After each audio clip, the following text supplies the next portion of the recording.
oui, c'est effectivement mon père qui m'a donné cette passion. J'en étais pas une finalement, c'est revenu récemment. J'ai fait énormément de vélo étant petit, on allait très souvent dans les bois, faire du VTT beaucoup. Il a eu sa dose. Ouais, j'en ai fait pas mal, j'ai fait un peu de route aussi, et après à l'adolescence j'ai eu la flemme comme tout ado qui se respecte, où c'était trop dur de faire du vélo. Ouais. C'est revenu quand il a fait le Sun Trip en 2015. Ouais. Et en étant témoin assez proche de ça, l'aventure m'a redonné envie. Du coup, depuis, je reprends goût à faire pas mal de vélo.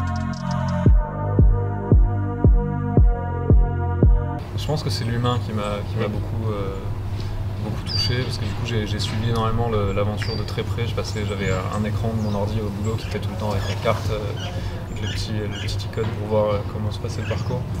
Et on était très souvent en contact, on s'appelait une fois par jour au minimum. C'est plus l'aventure personnelle que physique qui me booste. Et après, au-delà de ça, le défi un peu technologique, voilà, de se déplacer de manière propre tout en étant capable de faire des grandes distances.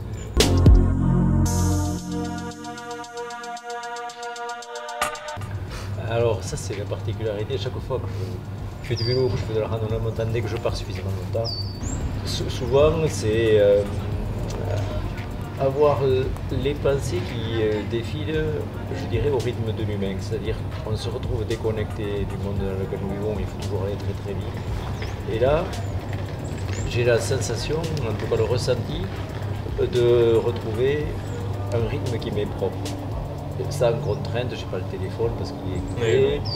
Et donc, quand je parle de rêverie, ça peut être oui, vraiment de la rêverie, sans contrainte, sans limite, et de pouvoir laisser l'esprit partir n'importe où. C'est un plaisir que je savoure. L'intérêt, c'est que dans ces moments-là, il ne faut pas vouloir fournir d'un effort trop important, parce que quand l'effort est trop intense, la rêverie disparaît. C'est pour ça que l'effort d'endurance est intéressant. Et on en oublie le fait de pédaler ou de produire un effort. On se retrouve un petit peu dans un état second et qui est très très agréable. Alors je sais qu'il y a des gens qui ne comprennent pas cette idée de faire un effort et finalement d'être dans un confort incroyable, mais pourtant c'est la réalité. J'ai pris conscience de ça récemment, l'été dernier on a fait un petit entraînement, on est monté de Pau à Paris en vélo. Et c'est là que je me suis rendu compte de ça, des choses que j'avais jamais compris. Souvent quand j'étais plus jeune, je lui posais la question, mais comment tu fais pour faire 4-5 heures de vélo sans t'ennuyer? Et toujours la même réponse, je m'ennuie pas, c'est un plaisir. Et en fait j'ai découvert ça, c'est à force, ça vient avec le temps en fait. Et d'un coup on passe en automatique. Moi, au bout de 2 jours, je me suis rendu compte que je commençais à passer la vitesse sans m'en rendre compte. Et là je me suis dit, ok, c'est là, c'est ça qui se passe. Et c'est là que ça devient vraiment agréable parce qu'on est un genre de méditation, comme ça. Mais déconnecté de ce qui se passe, les jambes tournent toutes seules, le corps fonctionne tout seul et l'esprit ailleurs. Mais il a très bien dit, c'est exactement, je ne sais pas si vous faites de la méditation, mais c'est un petit peu comme quand on est en phase de relaxation ou de méditation. Il suffit de passer ce cap et on est dans un même état. Et ça n'empêche pas d'avoir la vigilance pour circuler par rapport à la circulation. Mais voilà, c'est un peu comparable.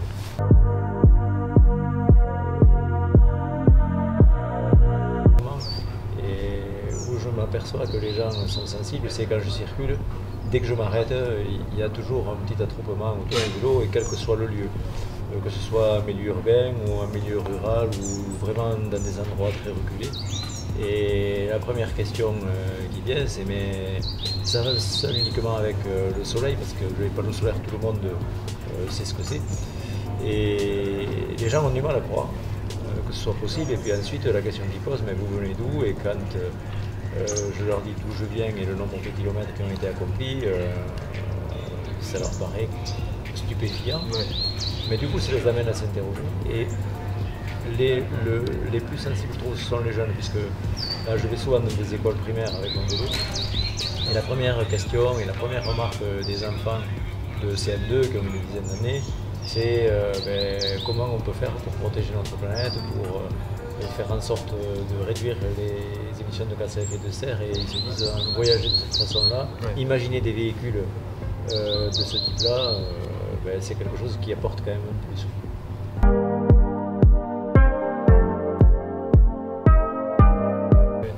C'est beaucoup de... Avant les encouragements, c'est beaucoup de surprises et les gens, il y a un peu d'étonnement et d'envie aussi, mais il y a beaucoup d'interrogations et pas mal d'envie en fait. Les gens sont assez envieux et ils considèrent que c'est une chance. Après, sur le plan physique et sur le plan de la résistance, là ils sont plus d'interrogations et plus le fait de se dire bon, moi je le ferai pas. Là, heureusement que c'est pas tout le temps comme ça, mais on est dans une phase où on pourrait croire qu'on ne sait pas parler d'autre chose que du centrique. On est capable de parler d'autre chose. Mais voilà, c'est vrai que la préparation est tellement importante. Et quand ils voient les vélos, ils disent mais nous on pourrait en faire un, on pourrait en avoir un, parce que un vélo, même si c'est un petit peu différent, ça ressemble quand même à un vélo, 2 ou 3 panneaux solaires. Et moi j'ai rencontré des personnes qui me suivaient sur Facebook, qui m'ont écrit 6 mois après le premier centrique, et qui m'ont envoyé une photo d'un vélo qu'ils avaient fabriqué, d'un vélo solaire. Et notamment en Slovénie, il y a une personne qui m'a envoyé une photo, et je sais que c'est arrivé à d'autres aussi. Pour moi, je ne suis pas forcément un grand sportif à la base, contrairement à mon père qui est sportif depuis qu'il est né. Et du coup, il y a un décalage entre l'aventure qu'on va vivre et mon passé de sportif, ma condition physique. Du coup, les gens se rendent compte que c'est peut-être pas si difficile que ça en fait. Enfin, que c'est pas... tout le monde a sa chance. Il y a de l'entraînement à fournir évidemment. C'est le point sur lequel je veux revenir, c'est plutôt pour le faire avec ton père et pas juste pour le vélo, quoi. C'est vraiment l'humain, l'expérience, voyager et se dire ouais même si je suis pas vraiment très sportif, je le fais et ce sera une super expérience, quoi. Ouais, complètement.